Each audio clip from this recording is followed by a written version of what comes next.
Hey everybody, Jake here from Bearded Gear, and it is time for a full review of this Null Knives Voodoo prototype. I've been really excited to check this knife out. I've had it now here with me for like 2 weeks. Super appreciate Null Knives for letting me borrow it for this long. I think I'm one of the last to review this knife. I've just been too busy to say yes for a while, but thankfully he reached out and circled back with me, and this one became available to review. And I wanted to jump on it because at Blade Show in Atlanta, I got to chat with Sean from Null Knives a decent bit, and I got to check out the prototypes he had on him. This was one of them, and I immediately fell in love. I have already reviewed a prototype of the Raiden, his other model, which actually just shipped to people this week. That was his last pre-order model, and now the pre-order for this is about to open up. And I was bummed to have missed the Raiden, but if I'm being totally honest, I like this knife so much more right off the bat. My review of the Raiden was already really positive. I think if I hadn't experienced this knife, I'd be hunting a Raiden right now. I'd like to own one. I'd still like to own one, but this knife has me way more excited than that knife did, which is saying a lot because that was an exciting knife to see.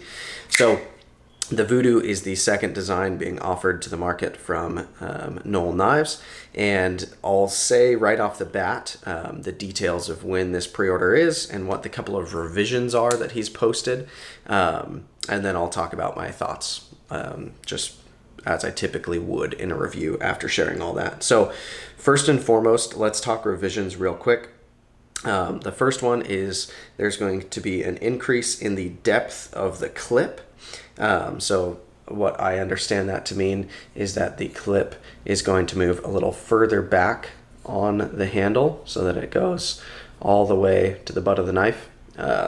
So I think that'll be really cool. The other things are the detent ramp is going to be shortened. Right now it's a really long detent ramp. So you're on the ramp all the way till there. That's where the detent breaks, or not breaks, but that's where the ramp ends when you're closing the knife. So it's going to be more like here, I think, after that revision is made. And he's illustrated this on his Instagram. There's a post showing the difference between those things. We'll talk more about why that's going to be important, but that's a cool thing. Another thing is he's going to add an additional chamfer to the base of the clip. I assume that means back here, if I'm guessing, which is cool. I already like the clip the way it is. If he's softening it even more, great. The logo size is going to be reduced. Right now the logo is kind of big in terms of how it's billboarded, so it's going to be 25% smaller in production. Increase harpoon fillet. So the top of the harpoon will be slightly softened for increased comfort. So I assume he means right here, this kind of nub where the harpoon begins. So that'll be cool. And then the plunge grind into the forward choil is going to be extended just slightly. So let's see if he's illustrated that as well. I don't see that illustrated. Maybe it is. I can't tell because it's not marked as blue, but just a small difference in the way that the plunge grind is done. He says it'll be moved back towards the handle by 0.5 millimeters, and the choil will be extended by 0.5 millimeters. So a little bit more choil action happening here. All right, so those are the changes that are happening for production. So I think it's worth stating those things before I review this prototype, so that if you're going to take this review and then go order a pre-order spot, then you'll know that those changes are going to happen compared to what I'm reviewing here. All those are pretty small things. I think all things considered, this review should still hold pretty true for the regular version, the production version that's going to come out. If I could buy this prototype, I would buy it and keep it. The way the prototype sits is fantastic. Let's talk pre-order day and time. So according to the Null Knives Instagram, there's a pinned post. It is on October 27th, 2022 at 8 p.m. Eastern Standard Time. So the 27th is, let me see what day that is, day of the week. The 27th is a Thursday, so Thursday, October 27th at 8 p.m. Eastern Standard Time. For me, that's 5 p.m. because I'm on the West Coast. So I will be marking my calendar. In fact, I can press remind me on Instagram. I'm going to do that right now. Sweet. It's been added to my upcoming events on Instagram, so it'll remind me. That's a pinned post on his page. I will have linked down below the Null Knives Instagram and the Null Knives website, so you can see it all there. But yeah, this is one of the most exciting pre-orders for me personally in quite a while. I'm excited for this. All right, so let's go ahead and talk ergos, carry, cutting, and action like I typically do in a review. I will state real quick as well, this particular prototype, you might notice a couple little nicks in it, like here on the thumb stud and back here on the micarta, really hard to see, but before it got to me, this prototype had been dropped on some concrete.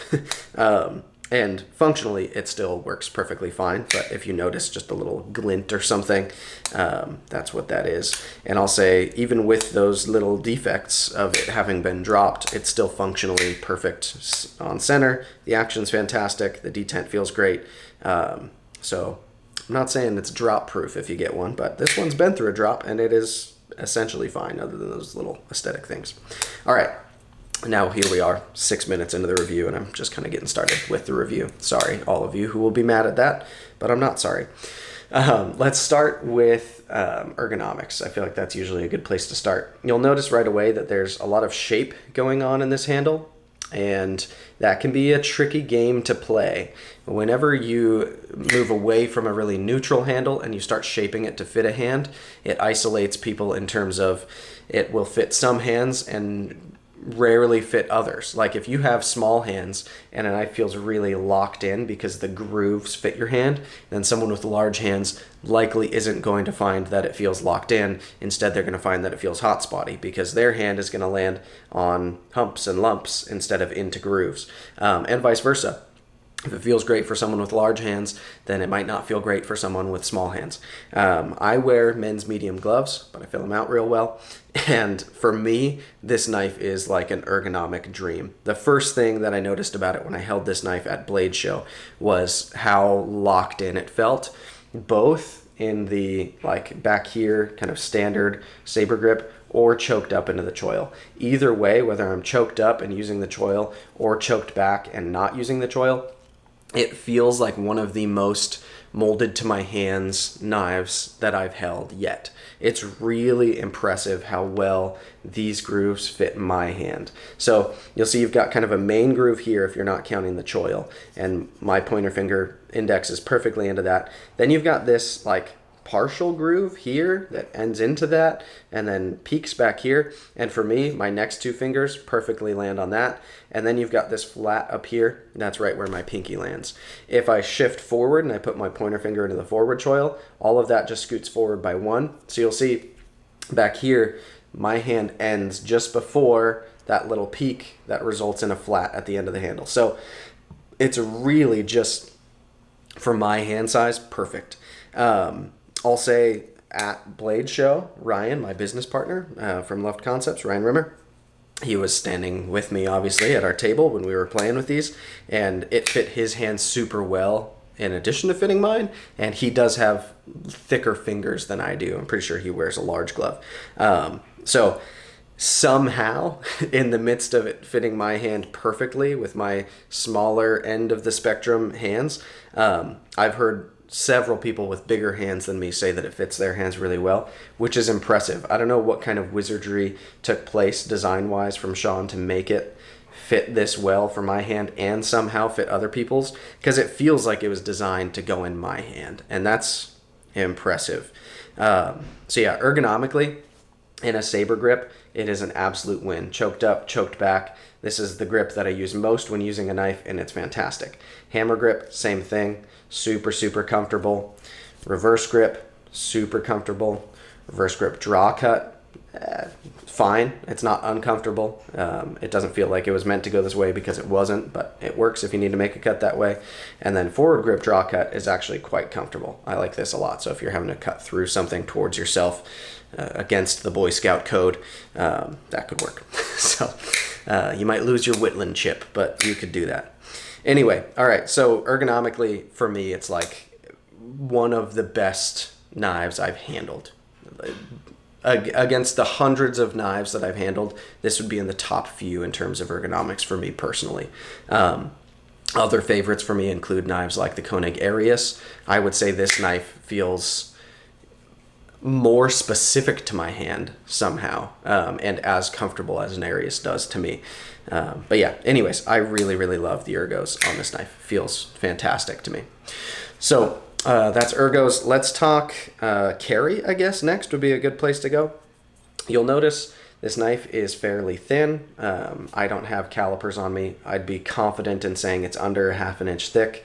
To me, once you're under a 1/2 inch, it tends to be fairly comfortable in pocket. Thicker than a 1/2 inch, it starts to get bulky and cumbersome. The weight feels pretty lightweight because we've got a bolster lock here, and a lot of this build is micarta.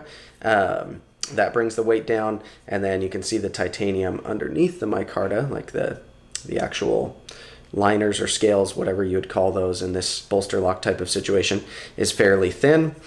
Internally, we don't have any internal milling on that titanium because it's already quite thin, but we've got a titanium backspacer, which you can see has this kind of design externally, and then internally is actually channeled to nestle the blade, give it a little more clearance in there. I like that. So yeah, titanium, micarta, more titanium, and that's kind of all we're dealing with materials wise here, and of course the steel for the blade, but it is fairly lightweight. I believe it's right around 4 ounces, and for this size knife it feels great. It's fairly thin. The pocket clip I've had zero issues with in and out of pocket. It carries quite well. As milled titanium clips go, I already find that it sits fairly deep in the pocket. You've only got about that much sticking out, and it's going to get even deeper from what those revisions have stated, so I love that. I think this is an absolute win of a pocket clip. The profile is fairly thin. We don't have a flipper tab jutting out or anything, creating more footprint than we would need here. It's all pretty in line, fairly thin again, fairly light. It feels really good. I like carrying this knife. I find it very comfortable. I find that this pocket clip is very usable. It doesn't have any like crazy sharp points or anything like that. It's cool too because it looks fairly pointed aesthetically up here, sorry. But it doesn't feel as pokey pointy as a lot of kind of pointy shaped clips have in my experience. So the way that it's been knocked down is really nice here. Yeah, so carry, very, very good. It's not going to be a Benchmade bug out. It's not trying to be, but for a bolster lock kind of full size knife like this is, it feels really good in pocket. All right, next let's talk action. So you've got options on here, which I like. You have this thumb stud, which is triangular, almost like pyramid shaped, and it's got these ridges on it where it's machined with kind of a stepped pattern, and it is really fun to use as thumb studs go, because the way that this angle works for me to push my thumb off of back here, it's just kind of perfect. It's exactly the angle I want to be pushing the blade out, is the way that that triangular face is positioned for my thumb to hit it. So with the thumb studs, it's great for thumb or to middle finger flick. Although, if I'm being honest, I almost never do either of those things. Almost never. Is that a way to describe something? I very rarely do that. Because it has these fullers on both sides, I don't find myself using the thumb side one very often, but on this reverse side for a middle finger flick, it is a great fuller with just a perfect amount of traction on that kind of top lip for your fingernail or even the pad of your finger to push off of. It's the right amount of leverage. The detent is set perfectly for it. It's just an excellent knife to middle finger flick, and that's my favorite way to open a knife. So even though I'm Mr. holes over studs, holes are greater than studs, all that kind of stuff, I say that all the time. This fuller, in essence, functions for me like a hole, and you have a stud on top of it that doesn't get in the way of it. That's terrifying. The mail's just coming in. We have like a mail slot on the door, so it just pops in whenever it wants to. I don't know if you heard that. Anyway, the fact that this fuller works essentially as good as any whole wood on the blade for me. Makes me like it so much more. And then you have a bonus thumb stud, which is easier to thumb flick than a lot of holes are. If this was just this fuller shape and there was no stud there, thumb flicking wouldn't be as doable. It'd probably be possible, but wouldn't be as pleasant as it is the way that it's set up like this. So love that. Yeah, the other side of action, I guess, would be the closure of the knife. Right now, the way that the detent ramp sits, I'm not breaking past that ramp. Like, it's still in kind of the bounce back like zone all the way from here where it pops up to here is where I finally clear the ramp. When this ramp gets shorter and it clears it more like here, that's going to be awesome, because from there will be where it starts to want to drop. Right now, the blade has to come like halfway down to get droppy. Does that bother me in actual application, like in use of this knife? No, but in fidgeting with this knife, I would prefer for it to be the way it's being revised to be. It is going to be better with that shorter ramp, I'm confident, because once you get past it up here, that'll be a fun, big swinging blade to be dropping down. And it is pretty droppy once you get past the ramp right now. It's just that the ramp is really low, or is really long, I should say. So I think that's going to be great. Even if it stayed the way it was, I would still say this is a super fun knife to play with. I have fidgeted a ton with it, and it's super fun. But yeah, it's going to get even better, which is cool. We'll have less bounce back. All right, so action. It's great, super fun, multiple deployment methods. They work cohesively. I like that. That leaves us with cutting. So this blade on this one is in M390. I believe all of the production ones, oh yeah, it's hidden up here. I don't know if you can see that right up there. I'm pretty sure the entire production run, except for a few special like launch edition, or I don't know what he's calling it. There's a few different ones that he's limiting to like 30 pieces. Those will be S90V. The rest are going to be M390, the way I understand it. Both are good steels. I like either. Gun to my head, I'm probably going to try to get one of the S90V ones because it's a cool spec. It has a special carbon fiber that only that version is getting. It's getting some Zerk pieces, which is cool. And it'll be S90, which is just different. And I love S90V. It's an edge retention focused steel. It is not going to be as corrosion resistant as the M390 is. So if you're somebody who corrosion resistance is important to, you should probably aim for that one more than the S90V one. But anyway, the M390 is hollow ground. Sorry, I've got fingerprints all over this. Let me clean it up a little. It's a nice deep hollow. That comes down to a really nice thin behind the edge profile. I don't, again, have calipers on me, but I'd guess this is probably sub 20 thousandths. If I were guessing, I don't know, it probably says on the site somewhere. But the grind is super functional. The tip is probably my favorite part in how usable this tip is. For being kind of a Wharncliffe shaped blade, it still comes to such an acute point that it's really good at making punctures through things, but then it's also really low in its orientation. So cutting through things like the top of a box to get into its contents, you're not having to tilt very far to get the tip down into things. It's just a little, there you go. You've got the advantages of a Wharncliffe, but by having this kind of scoop, this curve out at the tip, you also have a really pokey, stabby tip while being a Wharncliffe, which is cool. You also, of course, have this swedge. The swedge is hollow ground, or I don't know if you would call it hollow ground or whether it's just like milled. It would be like a ball and mill, I assume, is how they do that. But it looks really aggressive and cool. And it does also give you this spot when you're choking forward on the knife, especially in the choil, where you kind of have like a contact point to interface with the blade in a way that works really, really well. Again, he said he's going to soften that a little bit. It is a little on the pokey side at the moment, if I'm being honest, so that'll probably be nice. But most of the time, I'm back here kind of on the jimping, which, by the way, I didn't even mention the jimping. Jimping is a thing that's prone to bothering me, and on this knife it doesn't. The jimping is not ultra aggressive. It's right where these thumb studs are too, and so since the thumb studs create kind of a platform, I find myself landing right there a lot, where it feels like I've got this big patch to set my thumb on where it's just like a nice cozy spot to land because there's a lot of surface area, because they're almost like a thumb disc the way that they spread out up there, and it works really well. So this is a case where jimping doesn't bother me because it's done really well. The execution is appropriate. All right, back to cutting performance. Sorry. So yeah, this blade, because it's hollow ground and because it gets to a nice thin behind the edge profile, I have found to be an awesome slicer. It's gone through a bunch of cardboard for me. I put it through a handful of zip ties. I cut a decent bit of paracord. I did a little glamping trip last weekend, and in preparing for that trip, I was paracording the sheath of a knife. I don't know if that makes sense, but so that I could carry it horizontally, I was doing a paracord wrap thing on the sheath, and I messed up once, so I ended up making twice as many cuts as I needed to because I was cutting more lengths of it and trimming and all kinds of stuff. So it's gone through paracord. I put it through at least one apple. It did okay at that.